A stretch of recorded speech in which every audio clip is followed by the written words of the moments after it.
Are you asking yourself, do you think the real estate market is going to crash? Because in this video, we're going to be covering all that. I've actually invited a special guest who is a mortgage lender that's been in this game for quite a while. They do lots of volumes every single year, very knowledgeable. And we're going to be asking him his expertise, what his opinions are, and kind of try to get an outlook of what the current real estate market is doing, and hopefully we can get some foreseeable future intake on it as well. So stay tuned because we're going to get after it right now.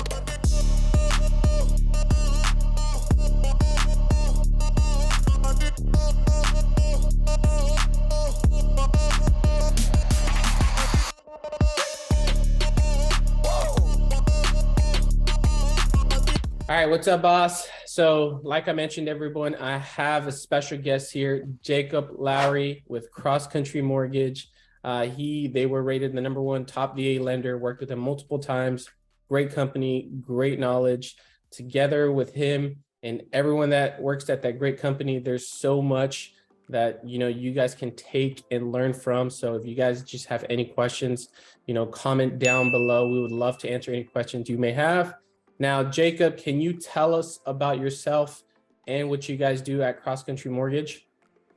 Yeah. So well, I'm like you said, I'm at Cross Country Mortgage. We've been here for quite a few years now. I've been working in the business for 10 plus years. Been on our team. We've got combined experience of I don't know, probably close to 80 years between each of us because we have a very large team. So we've seen every situation. We've seen ups and downs in the market, ups and downs in people's finances. So we've got a lot of good experience that we can bring to people and help them get into the right situation. Dude, nice. And like I told everybody, Jacob, the audience, we're going to be asking you questions, man. So I hope you're prepared for that because I might throw you some curveballs and you might not even know it. All right. So be ready. This is just the common questions everybody really asks when it comes to, purchasing a home, the things that they just don't know. And so a lot of it might be speculative, but it's great to have an insider's opinion. So I'm just going to start off with some hot topics. This is a common question that we usually get commented is, well, when is the right time to buy? Is there ever really a right time? Hopefully you can give us some insight. Yeah. It's a good question. I mean, there's a lot of reasons why people buy real estate. I mean, if you look at it from more of just a personal perspective of what suits your life and your family. If you look at it also, of course, what's important to always look at the investment quality of it, because ultimately real estate is an investment. So even if you're primarily purchasing for a primary residence for you and your family, you certainly want to take into consideration what sort of investment vehicle that you're getting into. So when is the right time to buy? I would say, an easy answer is to say always, because real estate is, when you look at it historically, has, even over the last 60 years, through multiple, declines in the market, recessions, you still have a positive growth, positive appreciation rate. So I think there's really never a bad time to get in. You never know when the top is, you never know when you're at the bottom. It's always hindsight. You only knew when you hit the bottom of the values once you're actually already on the upward swing. So it's impossible to try and time the market, and there's not really any need to try and time it, because when you buy real estate, you're not looking at a short-term investment. Very few people are just buying the house to flip it for a profit. What you're looking for is something to grow over time, and it's basically a way of just diversifying your investments instead of just going all into the stock market or your 401k and things like that. So to answer your question, I think it's always a good time to get into the market. And I agree. I feel like a lot of the flippers, it's a very minuscule amount of people in this world that actually do that type of business. So I absolutely agree. And that was a great answer. Now, Jacob, just so you know, this is really unorthodox what we're doing right here for everyone. This is not usually what we do, but this is a good way for people to get that education and just kind of know a lot of new things that are going on right now that people are hearing right now are 3-2-1s, 2-1s, and 1-0 buy downs. A lot of people, we just don't know what buy downs are. They sound like they've came back. They haven't been around for like 20 years. Can you educate us on what these buy downs are for rates? Yeah, absolutely. So very big topic these days, especially over the course of the last few months. like you mentioned, buy downs have been around for a very long time. It's just that banks really stopped offering them and stopped using them because they weren't there wasn't a high demand for it for quite some time. But with rates having increased by so much in such a short amount of time, it's become a much more desirable product. So basically what it is a temporary reduction of your interest rate for fixed periods of time. So it's not an adjustable rate mortgage like some people would think classified as, because even though the rate adjusts, it's not unpredictable. So you know exactly what rates you will get at specific intervals, and it will never deviate from that. Right. So a 3-2-1 buy down, for example, is where your interest rate is reduced by 3% the first year, 2% the second year, and then 1% for the third year. And then after that third year, it goes to your cap rate or your maximum rate for the remainder of the loan, or as long as you have it. So for the remaining, 26, 27 years. So so for example, let's say your par rate when you go into escrow on your house is 7%. So right. you negotiate a 3-2-1 buy down. So then you're going to go on year one, you're going to go to 4%, year two, 5%, year three, 6%, and then year four and thereafter is going to go to that 7% cap rate. And then it never changes until, of course, if you refinance at some point, of course, then you would be subject to those rates. Right. So it's become a lot more popular now because for a few reasons. A, of course, because rates have gone up a lot. So it's made people's payments much less comfortable. So now in order to maintain that level of comfort, they target this product. The other reason that it's become a little bit more appealing is because a lot of forecasts do sort of indicate that interest rates could certainly drop again within the next couple of years. So therefore, there would be refinance opportunities potentially. So therefore, you may never even hit that max rate. You may never hit that 7%, for example. So those conditions all kind of in combination have made the product a lot more attractive to people, and then a lot more achievable because of some of the flexibilities in the market that we can touch on in the other questions. So what you're saying basically is buy downs are there to temporarily help us lower our monthly. Exactly. Yeah, it's there to temporarily reduce your monthly payment during those initial years of the loan. Okay. Yeah. So how does one go about doing a buy down? Can I, Jonathan, go buy a house and say, hey, I want to do a buy down to bring down my rate temporarily? Is that a thing? Yeah, it's a good question. So the way to achieve and the way to obtain a temporary buy down is that you have to get somebody else to pay for it. The buyer is not allowed to pay for the cost of the buy down, and it can be it is thousands of dollars in fees. So what you typically are going to do is you're going to negotiate for the seller to pay it if you want to achieve it. The seller is allowed to pay it. The lender is allowed to pay it, but no lender is going to really offer you to pay for it because it's so expensive that it would not make financial sense for the lender to pay for it. So for all intents and purposes, you have to get the seller to pay for it. So that means when you make your offer on the property, you'll be negotiating for a certain amount of closing cost credit from the seller to cover that fee. Okay, great. So just just to make sure we're all understanding, is if I got into a $100,000 home, for example, and I got a 7% rate currently, I can ask the seller to buy down my rate. Let's say I did a 2-1 buy down for the first 2 years. I'm gonna lower my rate 2%. So instead of at 7, the first year would be 5, and then the second year would be 6, right? That's 2 years. Exactly. Yeah. If you do a 2-1, then it's reduced by 2% the first year. So yeah, in that example, instead of being at 7, you would start out at 5. Then the next year you go to 6. Save me $2,000 right there. I'll just let you know that. All right. So Jacob, I know we all know rates change pretty much every day, but what are rates currently at? What have they really been floating at the past couple of weeks? Yeah. So yeah, always kind of the burning question is, what are current rates and where are rates at right now? So lately, what we've been seeing with interest rate trends, it's kind of ranges, of course, because every day can be so much different than the previous day. So for conventional loans, we're commonly seeing most rates breaking into the 7% range, 7 to 7.5%. And then with the footnote also is it depends on the amount of fees you're paying. So that's the big kicker with rates, is that when interest rates fluctuate, it's not just a matter of the rate changes that you're being offered, but what changes is the amount of costs that you're being charged to get that rate. So let's say today the rate was 7% with no fees. But then let's say the market gets a lot worse. And then suddenly tomorrow the lender comes back and says, well, I'll still give you 7%, but it's going to cost you $4,000.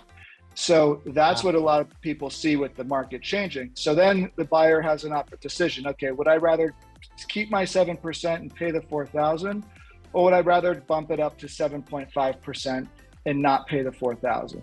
So that's what changes with rates, is it's really not so much the rate, it's the fees. So most people would say, well, I want to save my 4,000, I'll just take the 7.5. And then that's when you start to see the trend going upwards because of the desire to reduce and eliminate fees. Right. Okay. So basically we're floating around kind of the sevens. We've been around for a couple of weeks. Let me ask you this. Where do we forecast rates to be, this time next year? Yeah. So, you'll see a lot of different projections and forecasts, of course, all over the internet and with different other, industry professionals. Right. It's very hard to predict because there's so many external factors economically and it's also politically and socially. There's so many things that drive the direction of the market, but I think it would be probably realistic to assume that rates could be at a similar level this time next year. I think that we will see a drop in interest rates in the future, but I think a year from now might be a little bit ambitious. But I do think that we could potentially start to see some improvements towards the end of next year. But I think, even then it could also be worse. So I'd say realistically, I wouldn't expect a significant drop in rates anytime within, the immediate future. Okay. So, I hear people saying that things might just actually get worse before they actually get better, especially here coming towards the end of the year. And now you're kind of really confirming that. I know, you're one man versus everybody that has their opinion and all these analysts.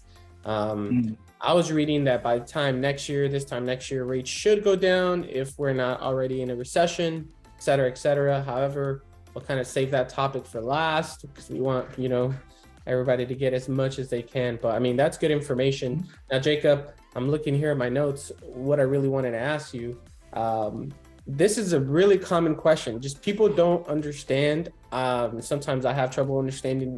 Can you tell people what the main differences are between a conventional loan, an FHA, and a VA? Yeah. So, if you look at these three products, these are the three main loan programs that most buyers will get. VA loans, of course, are reserved for veterans and certain people. So exactly. So that's going to be associated with people that have, VA loan entitlement. So that'll, it's a smaller portion of the population. It's an incredible loan product. It offers, lower rates. It offers lower monthly payment overall. It has, a lot of very lenient guidelines in a lot of ways. But it does make up a smaller portion of the amount of loans that people get in general, just because there's a smaller amount of veterans in the country. So the two loans now. So basically, if you're a veteran, the VA loan will 99.9% of the time be your best option between the three. So it's in most situations. There'll be a handful of situations where getting a conventional loan might be more favorable, but when you look at the numbers, the average veteran client that we have will typically always use the VA loan. So I would. I know I do. Yeah, exactly. So it's a very powerful product, very, very attractive, and it's good. It's for our country. Now, with the VA loan, Jacob, can let's say a family member or someone take over my loan for whatever reason? VA loans are assumable. So in order to initially get a VA loan, you have to have VA entitlement. But if you want to assume somebody's VA loan, you do not have to be a veteran.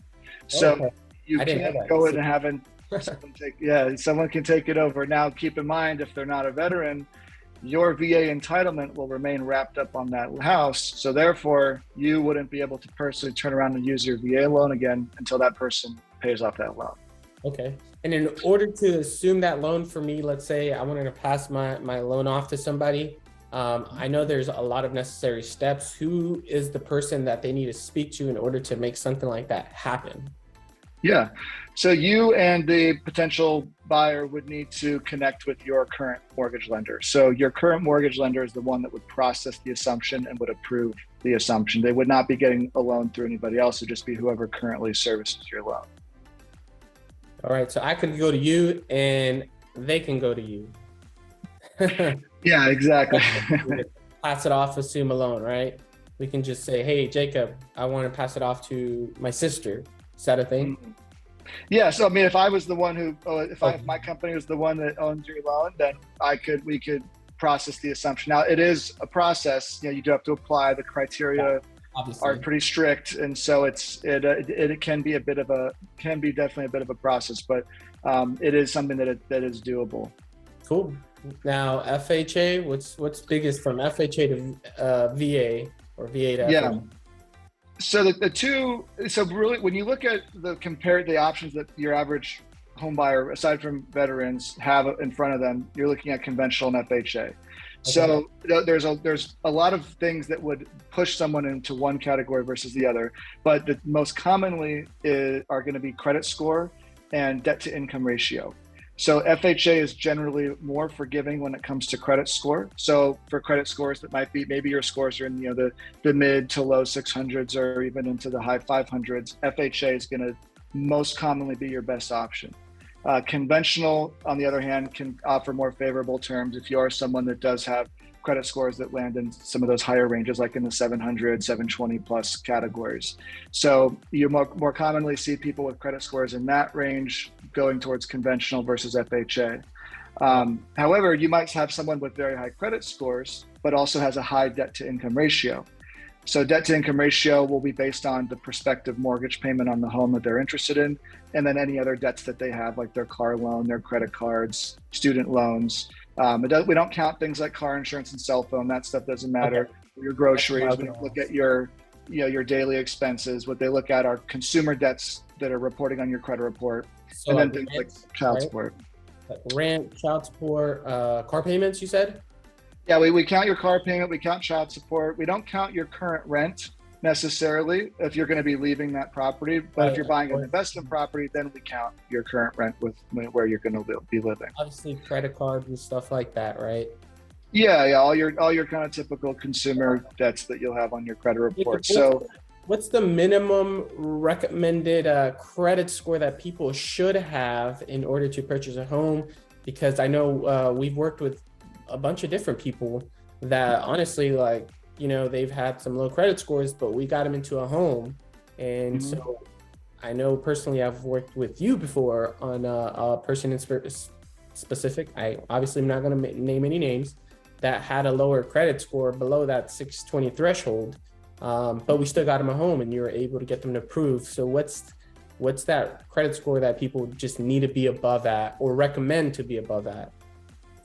Yeah, so if you're looking at the different, of course, depending on the loan product, but ideally, if you want to get into a home with a lower type of down payment, like 3.5%, then you're going to want to be at a 580 minimum. So that would be an FHA loan. So FHA allows down to a 580 with 3.5% down. And if you're below that, you can actually still go with an FHA loan all the way to a 500 credit score, but then you have to put 10% down. Okay. So if you're wanting to keep your down payment on the lower side, 580 is the target to be at. 580 is the target. What about for VA? VA is a little bit more open-ended. There isn't technically a minimum credit score, but when you're, they are a bit more flexible. But once you fall into kind of that 500s range, it's sort of a case-by-case approval basis, depending on some more specific interpretation of your credit history. So it gets a little bit more granular, but technically VA doesn't have a minimum credit score. So I've done multiple VA loans at scores that are close to 500 as well, just depending on the circumstances. Okay. Now, to finish off, you kind of already said everything that you needed to for conventional FHA and VA. I did want to ask right now, with the rates for all these loans, why are rates so high right now, Jacob? Like, educate us. Why are rates? Where are they at? Like, what's going on? Yeah. We just don't know, and that's why I have you on here to educate us so we understand. Yeah.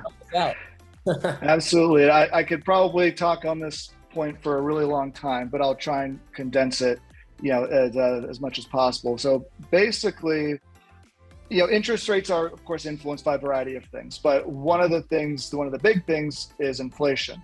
So as inflation increases, you tend to have a correlation between mortgage rates and inflation increasing as well. So now that inflation has increased so incredibly, we of course have naturally seen mortgage rates follow.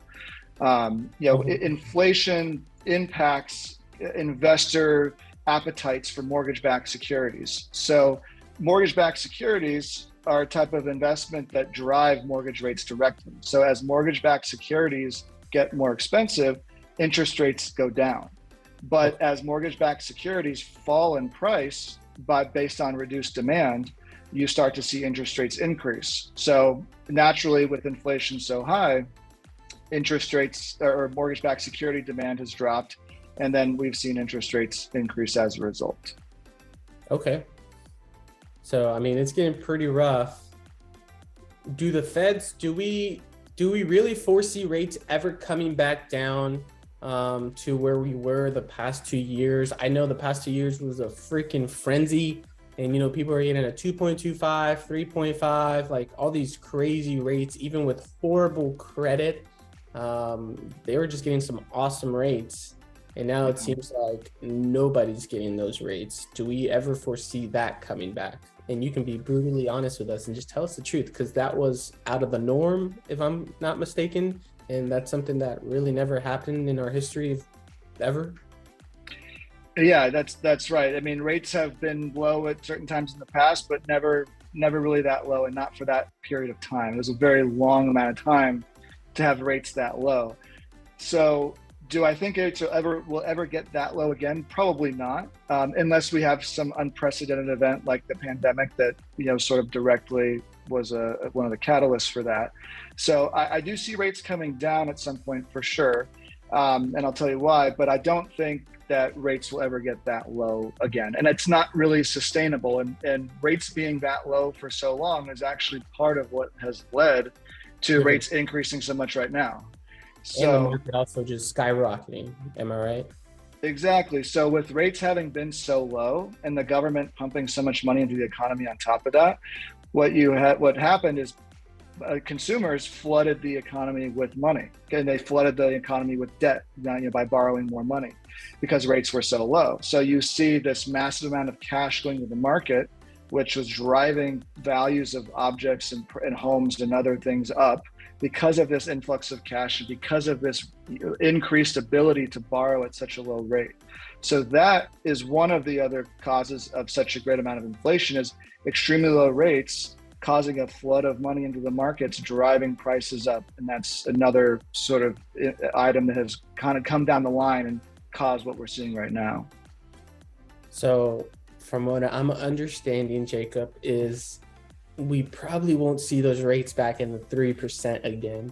And I'm kind of bummed out a little bit. But let us know, where are they usually ranging? Because I know when I bought my first home, I was at 4%. And that was way back, over 6, 7, 8 years ago. I can't remember. But that was when I purchased. But what do rates usually tend to be at in a healthy, normal market? Yeah. So, it's a lot of it's also relative, to a lot of other things going on in the economy and what average, prices are in GDP and, people's salaries. And so, because if you look back in, the 90s, for example, people had the rates, in the 15 to 20% range, but it's also relative because you were also buying homes for $25,000. So, but, then the average salary. So there's all these kind of relative things you want to compare it to. But in recent history, so if I look over the last 10 years, for example, probably 10 years ago, rates were actually in breaking into the threes when we're coming off of, the housing crisis, and rates, the market was booming. So then of course they started to go back up again. So I think if we wanted to have a more healthy, realistic expectation, I think getting into the fours would be a very positive outcome. I think that's something realistic. Now, if we get back into the threes, that could happen here and there. There could be fluctuations, but I think getting rates into the 4% range with the types of prices that we have around the country, I think that would not be a terrible outcome. Now, if I'm in the fours, Jacob, and you lock me into a house at, let's say, 4.25%, can I refi or buy down my rate to under a 4%? Is that a thing? Can I do that? Yeah. So let's say at the time you get your loan, the rate's 4.25, but you say, I just really want that 3.75. Well, then you could get it at that time. There'll be a certain cost associated with it. You'll have to pay a certain amount of points, which is a fee to buy a lower rate. So that'll be an option. But let's just say you say, well, no, I'll hold on to my money. I'll take the 4.25. Right. But then let's say 6 months later, we see a little bit of a dip in rates. Then we could refinance you at any point in time. You could refinance your loan 10 times during the life of your loan. There's no limit on it. It's just going to be a matter of the timing and when it makes sense to do it, which is why we always watch people's rates closely, even once we've closed their loan. And then we have these alerts. We know that when the market dips, even if it's just for a day or two, you can lock in a refinance very quickly and close that for somebody. Cool. Now, this is a good one. Can I refinance out of my home if, let's say, I got locked in at 7? Can I refi 6 months later if rates drop back down to 5%? Yeah, you could refinance. Yeah, as soon as you see an opportunity to refinance, you can definitely take advantage of it. It's just really going to be a matter of, how much of a benefit that it's offering you. But if you're talking about going from a 7 to a 5%, it's going to be a no-brainer. You'll definitely want to pull the trigger on it and refinance. I mean, it can happen at any point in time. It could happen a year later. It could happen 5 years later, or whenever the opportunity comes up. It's you usually want to jump on it. Sometimes people make the mistake of thinking that they're going to just wait and rates are going to keep dropping. I had clients thinking that they could have gotten a 2.25, but they say, well, I think rates are going to hit 1%, so I'm going to wait. And I said, it's totally impossible, but choice. And then they miss the boat. So that's one thing I always encourage, is not to get too greedy. If you see a good opportunity, it's usually good to take it. Jacob, tell us, okay, so you can refinance, right? I had a question I really wanted to ask, and I literally just had a brain fart, and it was about the rates. So we're saying that we can refinance. Here it is. Why shouldn't people really worry too much about the rate? Because, people are freaking out. They're like, I don't want to buy at a high rate, while everybody, a year ago was buying, half of what I'm trying to get at. Why shouldn't they worry about that? I'll give you my quick answer. I was told this. They told me, hey, whenever you're trying to purchase a house, you don't look at the interest rate like that. Just imagine you're dating the rate, but you're going to marry the house, right? So you're committed to the home, but the rate, you're just dating it. So you could always refinance, but give us your opinion or, your knowledge on why we really shouldn't really worry too much about the interest rate. I mean, you kind of explained it, a minute ago, but really, why isn't it just a good idea? Just go ahead and pull the trigger and just not worry about the rate. Yeah, no, definitely. That's very common question. Why shouldn't I just wait for rates to go down and things of that nature? And so, like you said, when you're dating the rate, you're buying the property, or you're marrying the property. So I always tell people too, as well, same thing. Owning that asset as a permanent fixed possession of yours. You buy the house for $500,000. That is an immutable fact. You will always have purchased it for $500,000. Now, your interest rates is very transient because rates are constantly fluctuating, and then you can just you can secure a different rate whenever you refinance. So you might have that rate now, but 6 months or a year from now, or whenever, there will eventually be opportunities to refinance. So interest rates are just so fluid and so constantly moving that there's no reason to assume that if you buy the house at a 7% rate, that you will always have a 7%, because statistically it's very unlikely that you will have it like that forever. However, you did get that asset, you did get that home at that price, and that means you will always have that as your basis for that home. So as the values keep climbing, you'll have that initial lower value that you got the home for, and you can always change your rate, a variety of times. Okay, cool. So in your honest opinion, what's the biggest rate change that you've seen someone refi out of? I've had some pretty big ones, especially because I've had clients that. And also, how much did they save? How much did they save before they did that? So, I mean, I've had people refinance that end up saving, $1,000, $2,000 a month, because they had. There's a couple of reasons why. One is that you've had people that have been holding on to their loan for many, many years, that at very high rates, that just never really did the research or never thought to refinance. And so that, I mean, of course, also when you refinance, you have the option to, of course, to reset your loan term.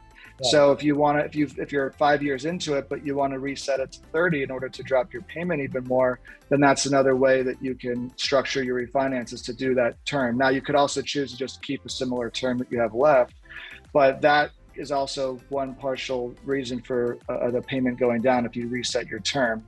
But I've seen many people go, I mean, during the refinance boom over the last couple of years, I've had clients going from 7 or 8% rates down into the 2s, because they had held on to their loan for so long.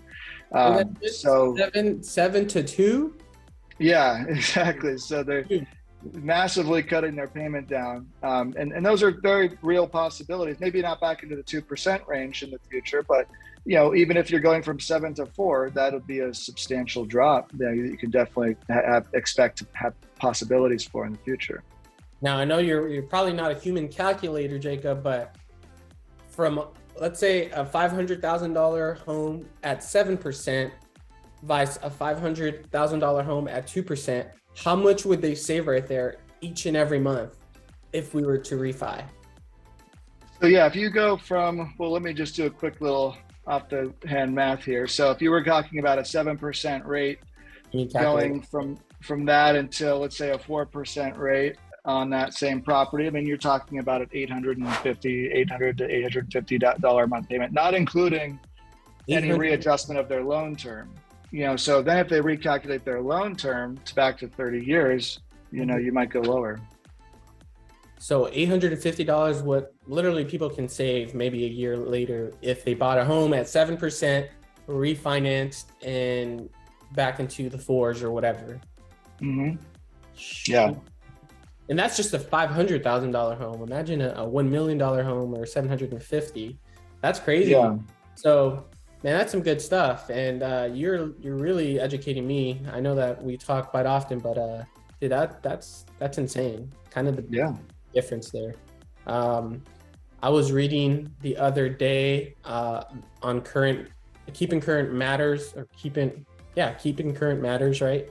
And other places that I follow and other articles, that somebody that bought a $500,000 home last year at, let's say, 3% vice somebody that buys a $500,000 home now at 7%, there's like almost $1,000 difference right there in a monthly mortgage. And a lot of people are seeing that, right? Because it's coming out in the news. But what a lot of people don't know is that you can go backwards. You can go from that 7 to that 4 or to that 3. So that's really why I asked that question, is because I know I saw it. I'm like, man, that is a big difference. And people are like, hey, I missed the gravy train. Like, I don't want to buy at 7%. What I feel like a lot of people don't understand is that's kind of a little bit normal. We're going back to those conditions. Now, what's the current market condition right now, Jacob? What's the market looking like? Yeah, I mean, depending on the part of the country that you're in, you will definitely see different trends in different areas, but there is a general sort of movement across the country, some to greater degrees than other, in terms of values kind of starting to level out a bit, maybe starting to drop a little bit, or not so much dropping, but at least people getting a better deal on a home. So that from my experience with our clients, and we do loans all throughout California, Texas, North Carolina, Nevada. So we're seeing samplings around the country in a lot of areas, in Tennessee included, Florida. So there's a lot of different areas, but overall, I do see with our clients a greater ability to get their offer accepted and a greater ability to get better terms on their offer, whether that's a lower price, whether that's more closing cost credit from the seller, or both. And so I think it's a good time for buyers right now because, again, despite rates being higher at the moment, there are, of course, things to counteract that, like the temporary buy down, or of course the future refinancing prospects. But overall, I actually have had clients being less frustrated right now because 3 to 6 months ago, when the market was peaking, we had clients getting very low rates, very comfortable with their payments, but unable to compete in the market because they're up against 20 other offers, and they're up against people with no contingencies in their contract, willing to pay, 5-10% above the listing price in cash, and just things that your average buyer doesn't have the ability or the desire to do.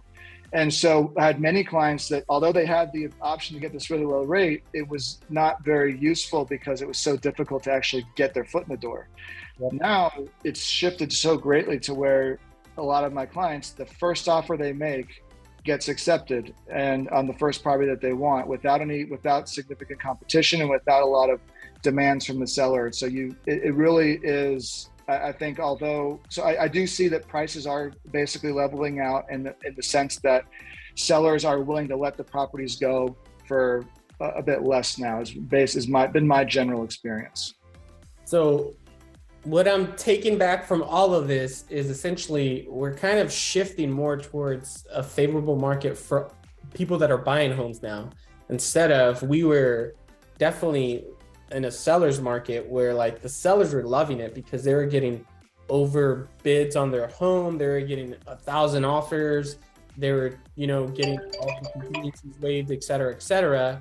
And now what I'm hearing is like, hey, for those buyers that probably were locked out or just didn't have any great luck, during the midst of the buying of the freaking overbidding wars, I guess, I don't know what people call it nowadays, but at any rate, what you're saying is a lot of those people now have favorable terms where, hey, I like that house. I can just submit one offer and I'm probably going to get some money back.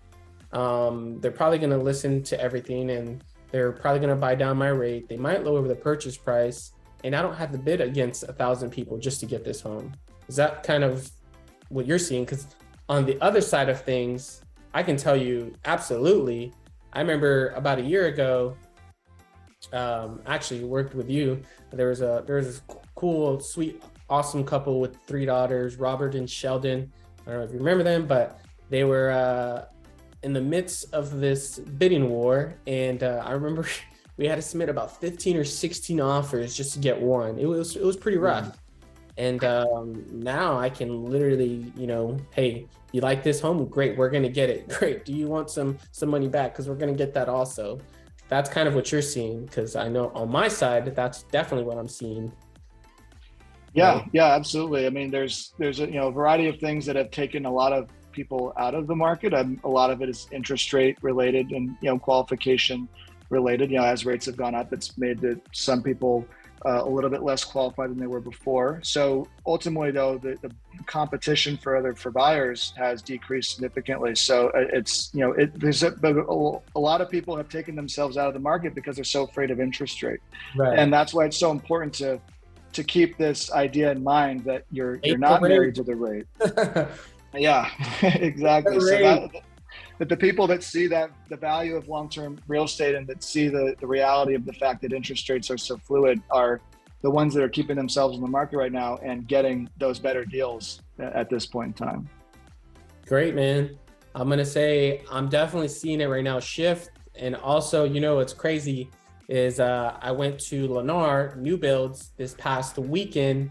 And here you guys obviously living in South California channel. So we're in Southern California. I went to Lennar in Ontario, I believe, or maybe Fontana to go check out some homes. Jacob, they were giving out 6% of seller concessions. Now, what does that mean? That essentially means that they're just willing to give you all this money back in order for you to purchase. In this case, it was the equivalent of like $33,000 they were trying to give to people just to buy their brand new homes. So that's just kind of crazy to see that, man. It's a year ago, Lennar wasn't giving anything out. They were just like, no, you're gonna buy top dollar for my house. As a matter of fact, I want you to bid on this brand new house. And now they're like, here's $30,000 or $33,000 to you in order just to buy this home, because we're just trying to get rid of them at this point. So it's pretty crazy, the market conditions right now. It's kind of, we're going back to where we were pre-COVID, if I would say. Now, inflation, Jacob, you kind of mentioned that. How does inflation really affect the market right now? Like, how is it really hurting all of us? I mean, I kind of understand a little bit, but if you can tell us in the housing aspect, how inflation is kind of really hurting us. Yeah. So, inflation, definitely pretty, complex concept that has a lot of variables and impacts a lot of different things. But ultimately, inflation is the devaluation of the dollar, of your currency. So that means, that the dollar is not worth as much as it was previously, or, in comparison. So therefore, that's driven the price of things up very high so far, with inflation having increased so much. So that's why you've seen increases in gas, and you see increases in milk, home prices, of course, as well. So inflation is again, correlating to interest rates. So we've talked about how inflation has that direct association with mortgage rates, because of mortgage-backed securities. So as rates have increased a lot, that is also, like we've also kind of touched on, pushing certain people out of the market, making homes less affordable. So that has caused prices to sort of stagnate and bring people to a little bit more, kind of bringing people back down to earth a bit, because the appreciation was just so great in such a short time that it wasn't sustainable. So that was directly related to inflation and the devaluation of the dollar. Your dollar buys less house now than it did maybe a few years ago. Right. So that what we're seeing, of course, is the impact on mortgage rates, which is directly impacting the movements in the market and how much people are buying homes for and how frequently people are buying homes. So home sales have declined as a direct result, and amongst other reasons, other economic reasons, but amongst those other reasons are the increase in interest rates is causing homes to become less affordable. And so therefore people just either offer less money for it, or they just choose not to buy it altogether. Okay, so inflation is what's really driving, that and interest rates is what driving the houses to kind of skyrocket. But at the same time, we want to attack inflation. So the feds, which is short for what again, Jacob? What is the Federal Reserve. That's the Federal Reserve, right? So the Federal Reserve, in order to counteract that inflation, they just have to bring the interest rates up to bring that down, correct? Yeah. So as the Fed, whenever the Fed wants to combat inflation, they have to reduce their rates. So the rate that they're increasing is the rate at which they lend money to banks, because banks borrow money from the government overnight. They borrow money from the government every single day. So when they raise their short-term rates, that means the banks have to pass that cost on to consumers, because now they're borrowing the money at a greater rate than they were before. So therefore, they have to account for that by increasing their other short-term rates. So you see rates increasing on home equity lines, you see rates increasing on credit cards, and then auto loans, and of course on mortgages. So in the short term, when the Fed raises their rates, in the short term, it does impact rates across the board, including mortgage rates. So that's as the Fed has increased their rate lately this year a few times, it of course, it's directly started to push mortgage rates up. However, on the flip side, mortgage rates are also more long-term thinking and are also related to inflation. So therefore, if the Fed is successful in reducing inflation, it will actually eventually benefit mortgage rates. So it's, in the short term, it kind of hurts, but in the long term, the idea is to actually reduce inflation and then reduce mortgage rates. But the mortgage rates aren't going to really drop until inflation actually drops significantly. So that's why it's not like it has this beneficial impact on mortgage rates right away. Okay, now that was a good explanation of, I guess, inflation, how to counteract or what's going on. This is really the final question, man. And this is for all the marbles that everyone always asks. And this is probably what everyone is thinking, Jacob. Are you ready, man? Are you prepared? Because yeah.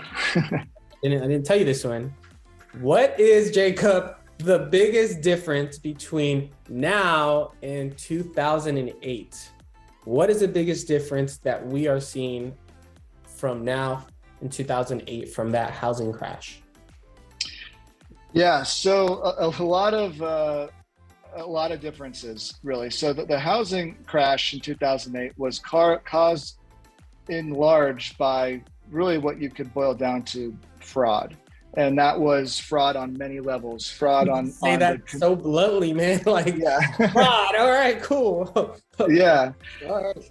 And a lot of it happened on a local level with realtors and lenders and appraisers. Then it happened on an institutional level with Wall Street and the major banks and the major investment banks and mortgage banks. So what you had basically were effectively what were bad loans being made to people that had really no ability to make those payments. And ultimately, it's a long kind of path that it takes to get from the origination to how it impacts Wall Street and the economy as a whole. But ultimately, these massive amounts and billions of dollars of bad, unqualified loans were being sold to investors as if they were good loans. And so people were investing in them. There's a lot of money tied up in those. And then when all these bad loans adjusted, because most of them had these big adjustments that would suddenly make them unaffordable, all these defaults occurred. And so you had these massive failure of all these mortgages that never should have been made to a lot of people because of their inability to make the payment, especially when it was going to adjust. So you had huge amounts of default all within a short period of time. And so that was people losing money on every level of the spectrum, down to the homeowner, all the way up to the government and up to the big banks themselves. So it was a totally different situation because the system was recreated after that to specifically prevent that type of activity, to prevent that type of behavior. That's why mortgages have these thousands of pages of guidelines now. And the barrier can sometimes feel a bit strict because they're trying to prevent something like that. Yeah. So there's a lot of other things that are different compared to back then, but that's one of the big ones. And so we don't have this huge situation where there's going to suddenly be millions of defaulted mortgages. That's not going to happen. A lot of people thought that would happen during COVID, and it hasn't.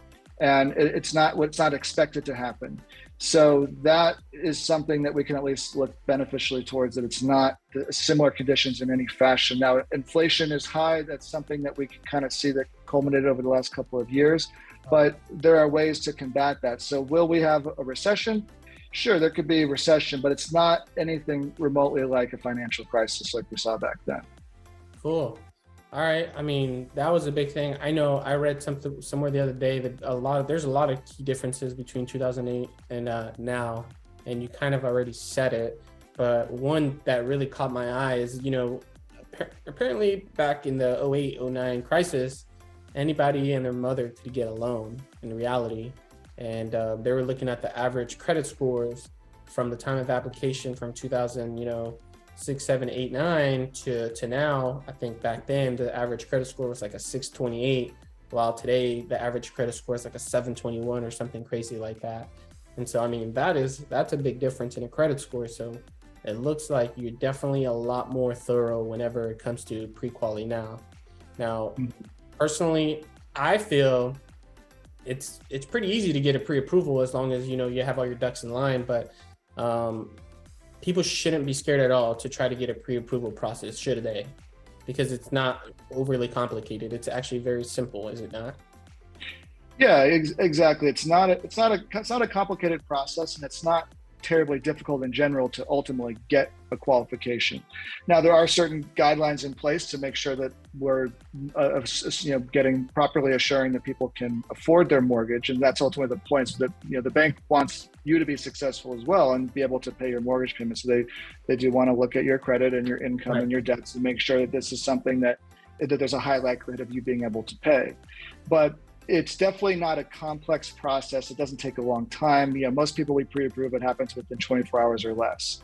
And then even if there's some aspect of the guidelines that someone doesn't meet, we have a lot of tools and abilities to help people get into the guideline framework. So if your credit scores are a little bit too low, we could definitely help you with that. If your debt is too high, we can specifically guide you on what you need to do and what you need to pay off or refinance. So there's a lot of strategy involved sometimes, but ultimately, there is a path to success. Sometimes it's different for each person, but it's definitely not too tricky or scary of a process at all. Dude, I love it, man. I mean, that's kind of why, we obviously do business with you, and we love to, because you make it so simplified. And I know there's a particular client that didn't get pre-approved initially, and then you said, hey, let's do X, Y, and Z, and in 6 months, you'll need exactly where you need to be to get that pre-approval. And sure as heck, he did X, Y, and Z, got there, and we got them into a home, and now they're loving their home, and they have a pool, and it's like it's a 4-bedroom, a 3-bath with a suite pool, and it was just like amazing. And they were just like 6 months prior to that, like really bummed out, but you're like, don't be bummed, because we're going to get you there, and we just need to do X, Y, and Z, and you're going to be there. And he did. So I love that. And we love that you help people out and do all that stuff. And, that kind of, you don't have to, but I guess you guys do. That's an additional service. Am I correct? Is that you guys basically set a roadmap to help people get where they need to be in order to it all kind of comes with the territory of the job. Our job is not just to, have you sign the paperwork and close the loan and make the money on it. Sometimes we have to put in the extra effort to help people get qualified. I mean, obviously we are incentivized to want to close deals. We don't make any money if a loan doesn't close. So, it's definitely in our best interest to help people get in the position to qualify, because then we can do a loan for them. It doesn't cost you anything extra to get our expertise on qualifying. So for some clients that qualify off the bat, we have spent minimal amount of time on that pre-approval, an hour. Now for some clients, their pre-approval, we spend many hours or many days or months getting them there. And, it's the same. We don't build anything in extra. We don't ask for anything extra. It's all the same rate and cost, everything in the end. It's just purely, an extra service that we provide to help get people into the house. Sweet, dude. Man, you pretty much killed it, and you answered all these questions, man. Just top notch. Now, Jacob, where can people find you? Where can they try to contact you if they do have any questions, or maybe concerns, or maybe they just want to ask questions about the market again? Where can they contact you? Like, what's your email, phone number, your website, maybe? Yeah. So again, I'm from Cross Country Mortgage. I mean, where the office I work out of is in San Diego, California, in Mission Valley. But I mean, we're, of course, everything's so electronic now, and we have clients all across the country, so anybody can reach me. I'll provide my contact info here in the video, and you'll have my email, my cell phone. We're available 24/7, weekends, holidays, evenings, it doesn't matter. So anytime our clients need something, that's part of one of our biggest services is just the availability and the communication. So I'll provide my my email and all my personal cell info, so that way you know how to reach me. All right, cool, man. We appreciate your time, dude. That was probably the most knowledge intaking video I've probably done in quite a while. So I mean, dude, I learned a lot of things, and I know everybody else did too. So this was very insightful. Jacob, man, you really crushed it. We appreciate you coming and joining and basically helping educate everybody, man. If you want to leave off with some nice, cool words or kind words, I don't know if you want to just give something to motivate people to not really be scared about this rate. I don't know. Do you have something to say? Yeah, I mean, again, I can't emphasize enough, the impact and the value of owning real estate. It's definitely, I don't think anything worth being afraid of in any real fashion. It's an investment just like any other, but I think if you're, some people want to invest their life savings in crypto and Bitcoin, and some people want to maybe put it into something a little bit safer, like a house, or maybe you just want to diversify and do a little bit of both. I don't think there's anything scary about the times right now. I'm personally buying a property myself right now, despite where the fears and the concerns are in general, because I don't personally share those fears and concerns. I think it's a long-term long-term perspective, long-term investment, something that you're going to have for many, many years or generations. And this is, I think, just one of the most important and one of the most realistic ways to build wealth. So that's my my spiel and my 2 cents on it. But I could go on for a while. Man, I feel the same exact way, but I was just trying to help everybody here. But dude, that was good. That was wonderful again. Dude, Jacob, you rock. You're the man, like always. Well, thank you guys so much for watching Living in South California. If you have questions, comments, concerns, just comment down below. Thank you. Thank you.